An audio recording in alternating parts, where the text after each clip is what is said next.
گهدارو تماشاوان رادیو بیر اف ام چکسین کل ما گهدارن دریا اف ام را 103.5 هر وصاین لما تماشا دکن دریا وشانا زندیر بیر عربی روز باش و صباح بخیر و خوشی ببشه هفدتنی جا برنامه گلاو صبحه بورا پاروتکن گلیننده پاراستنا گلوگیا راگهان دیشخواکو گرنوی چافدری بردوام لسر درمانخانه چاندنی هیا کود دما داویده گلک درمان دماوان بوهری جهلوان درمانخانه یان و تنه فروتن شبوه که جیوان گرن خواه شوپاندن و چافدری زیده کرنه زیده تر آگاهی لگل بریز محمد عمر اندام گرننده پاراستنا گلوگیا کو دریا تلیفون را و میوانی مبا صباح بخیر مريز محمد صباح بخير. بله روش باش وندنجي مد بهيزن مريز محمد صباح بخير. دست بکه ام بپرسن یان جا گرن وی شوپاندن دست بکن هرچ قاسی هون وان گرن چاودری لسر نانخانین یان جی لسر درمان خانین چاندنی پیکتین خودت بکی روزباش ورزی و روزباش بودار بویر و فیمره بله و کاری ما سالانه ای یعنی هر روزانه اندر تبین سر ساله کی شوپاندن هم سر مسئله صیدلیه زراعی مستودعی زراعی هنن اجبو ناسکر درمانا و فروتنا درمانا و قرانینا درمانا ام بهتر وقت شوپاندن سرفان صیدلیه زراعی بن و کاری خود بهتر سر راست بکن وشخوا ام وقت زانین و انه مبيدات به ولا اسمده به تشك وتشتي تفرطن مترسيا وسرجنجاي هي بله ايش برغو تبلي اخي دبي تبلي ابي دبي سوال جي وين او سؤال يقول جيب دريا بس لا شيء انسان دبي يعني حتى ام دوري مبيدات جو جودكار كاربينه ايش برغو هنا شرط ومرج هنا جو افضل ما جيب كارانين الجوروي امني سيديه زراعي دبي برغو حر درمانك فترة أمان أوي هي وبيجي مثلا أنا خيار جناب مثلا دما تشين أوي قلت درمان لي بكو تدخل سوكي أنا مدبيني سير بجارات بهاب مثلا بعالم يرشيد بجبر بيها جبر فترة أمان أوي درباسنا بيجو خيار بيجني مثلا درباس سوكي ببه يعني أنتم صيدلية خوني زراعي هشيار دكن باشم هجمانا وان درمان خنين چاندنی ین کووان درمانان دفروشن لرخ وجی تومار کرنه یان جی ریدان کرنه چه قاسن لهرمه یان جی کانتونان جزیره گر ام بپرسن شخوا الگور تشتي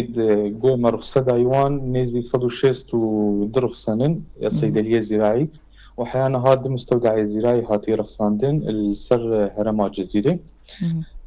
شخوا ما مستعد وقت تيبينك هي جو كارانينا درمان يعني أنا أمبيجن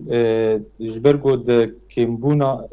أم جرب أعداء حيوي تنية أم مجبور جو أم درمانا بكارتينن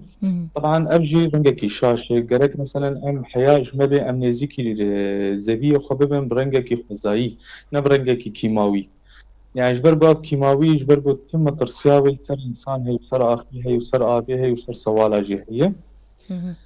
وشكا ما قلت هجمار الصيدلية ما نزي 106 صيدليان الهرم الجزيرة ودو مستودع حيان هاتي رصاندن وشكا شركات جيهنن شركة زي مبيدات جو اسميدا جو درباسي بيدتن او الشركة جيهنن الجمر ببريا خسر شكو مرخصن وانا باشا ده وان گرن چاودریه ده دست بکه بپرسم که چه هاتیه دست سر کرن وکو درمانن اگر نابن بین فروتن یان جی محزورن یان جی این کو دماوان بهری بن چقاس کمیه هاتیه حتانین ها دست سر شغل استعمجي هي مبلغ كريه صار صيدلية زراعي براستي صيدلية من زراعي حموها لكارن لدوري قوانين جو مديرية وقاية جدانية الجوروي يعني براستي برا لكارن شخوا ديستعمل هي جو مبيدات محظور هنن مبيدات مسموح هنن الجوروي نزيك ببن بفروتين سوكيده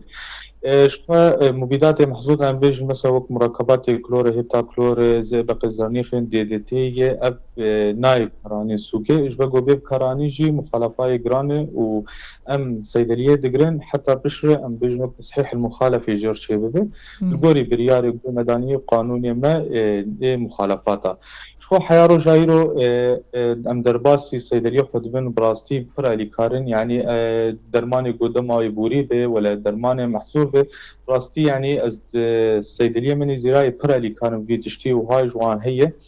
يعني حيانها ضبط مخالفات كيم تشيبوية وشو هقر تشيبوجي هناك جي ام اتلاف تكن دريا اخرى ام صيدلية دقرين حتى ام تصحيح المخالفة جبي كسي هان يرشيدني وشخوا هناك صيدلية هنا هجر بي رخصة جيبك الجوري بريالي ما أو صيدلية تيجرتن حتى رخصة بك أب زيدي وتني شرط مرجن رخصت كرني ريداني از ناسكم تبارك ما مستر شرط مرجن ترخيص فان درمان خانين چاندنيان صيدلية زراعي شروط الترخيص اللي رخوتشنا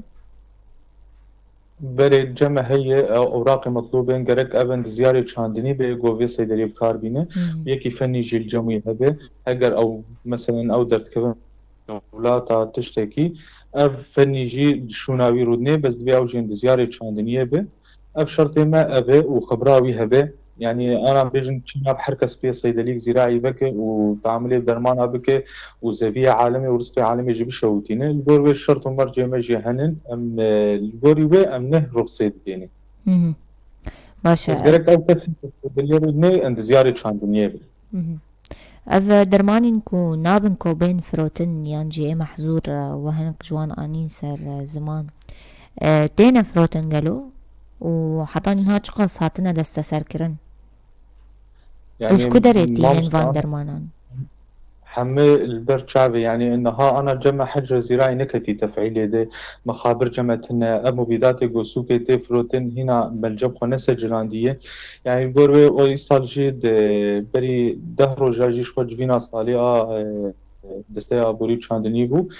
گو بریار در خستن که امه مخبر ان آوا بکنج بو مسئله مبیدات بحللینن يعني براستي قشانا جدر بجمرتن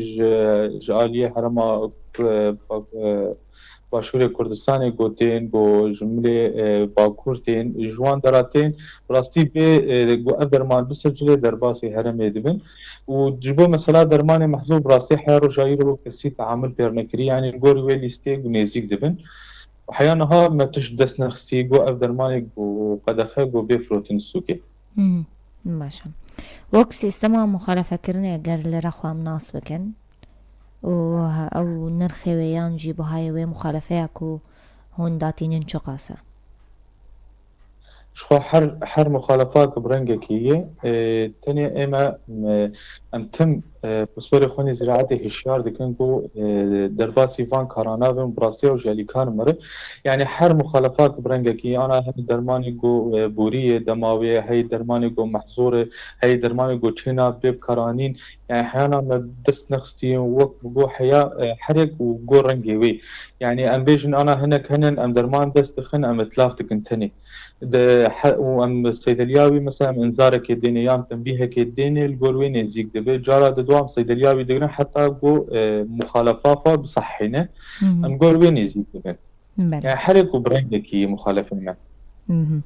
اگر اف درمانین کو ام ببیجن وکو ودا دیار کرن نابن کو بین بکار آنین یانجی محظورن یانجی ادماوان بهوری هاتن بکار آنین سرزویان چه زراراوی هیا گلو ما مستعد سبيكر مشتركوا وحر درمانك فترة أمانة هي يعني أنا هن مثلا درمان فترة أمانة واندريجن شناب بكارانين كده يعني درباس نابد دما جو أو باندورا جو درمان جو جويشين كاي هر جو درباس لاش إنسان نبي يعني أنا بيجن درماني نيماتودا أو زامين فترة أمانة نزي شست روجية يعني فيا أنا ما حذر كريه جو بكارانيش برجو فترة ودريجة أم بيجو ميخ يعني أنا ببين إنه خشية سرطاني خاص يقربونه يعني درمان هنا مثلا جرت أب بسبوري مني زراعتي الدور كان بلو فترة أمان أو دريجة يعني زوج بأشيناتي خشية خلاص ناكش بولو ما كريم محظور بلى دما كون اتلافتكن يعني جي تشوتين انتو زرارة ويلسر جنجه هيو چاوا ون اتلافتكن شخوا ام جيكي دور اتلاف دكن يعني ام وك حفراك جر شيتكن ام دشولتينن جبرجو انا تشن جمع تنن مثلا جو اعادة تدوير به ولا تشيك به مثلا ام جيك التايبت ام جر عيار دكن ام جور ويت شولتينن جبول نيزيك جينجه وجو جيم روف تيجيانك جبرجو براستي قالك ما ترسيا ويجي هي سر جينجه جي وجبو انسان جي ام بجنوك نقشي رئة مارئة يعني ام حياة متى ام دوري من لا تشوتينن حطاني انها چند مخالفين فيرنجيان جزاين بفيرنجي وتومار كريان وتسجيل كريان والله بر هر دمك مثلا بيجن دمك شاندنيا هر دمك جي قدرمان قال لك بكارتي مثلا يعني هر صالانه ام طوب دكن مثلا ام لجنة تلاف شيتكن الكوروي ام جيك عيار دكن ام ويت شوتين يعني هجماري انها تي ديار كنش برقو حرك برنجكي حر درمانك برنجكي الكوروي شخوا الجمل يستهي حر تشتيد مديازي كريه الكوروي امشي رابورا خراتين باشم در باسی بابت کردن ببینش خو حاضرین موسم برهمه بامبوجی تکرن خازم مپرسم سارا در باسوی جوا پروشورن درباره شیار کردن آج نخوشین کل ناو برهمه بامبو بلاف دبن ای سال تو پروشور ویرنگی هاتنه بلاف کردن و قالوا نخوشی گهانه زوین بامبو شخو مامۆستا تە بەحسا پەمبۆ کرد شخۆ بریاژ دەرکەتبووش بۆ کڕینان بۆ پەمبۆ بڕاستی ساڵ ئەم بێژن مەساحاتێ بتوو کاتی دانین ژبە گۆ تەکالیفێژی بۆ هایە ئاوێ پڕ دفازێ دەرمانژی بۆ هایە الگۆر وێ هەمژی جۆتکار ئەم بێژن ئەو ولۆ مەساحەتا پڕژی نەهاتی داین شخۆنەها پەمبۆژ دەرباس بووی مرحلە پرکیتا منجێربێنن گۆ ئاوێ سەر قوت بکەن یعنی ژنەها دەهر و حیا پازەر و گەرەک پەمبۆ بێڕاشتن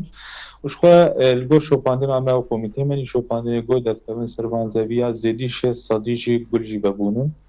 گولێ پەمبۆ شخۆ بۆ مەسەلەی نەخۆشییا و برۆشۆرا شخوا ساڵانە تێ بەلافکردن دریا کۆمیتێمەنی پاراستنا چاندنیە گۆل باژارە شخوا برۆشۆرە لێ دەرێنێ ئەو ژ ددن جۆتکارە وشخوا هەمژی شۆپاندنی ئەم پێژن حەقل و دەستکەون سەر زەویەن جۆتکار بۆ بێخستن ئەو جۆتکارێک بێ وەک بەگەرێکی بێ کۆمیتا پاراستنا چاندنیە گۆل مدیریات منی زراعی الباجارة الجور وی بار درد کبن شوي سال براستي جرمك جهات جرمك قلك يخرطوا مسألة إنه هيك وطن بيجن فقس فارسي وخاصة دهرم عمد دودة اللوز الشوكية بر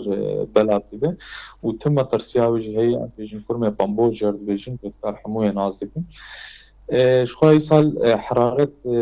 بلين جرماهية قلكي بلندبو بيتر أو يرقاوي بيتر تأثير ليكرج برغو لا شوي هنا جلدي تنكي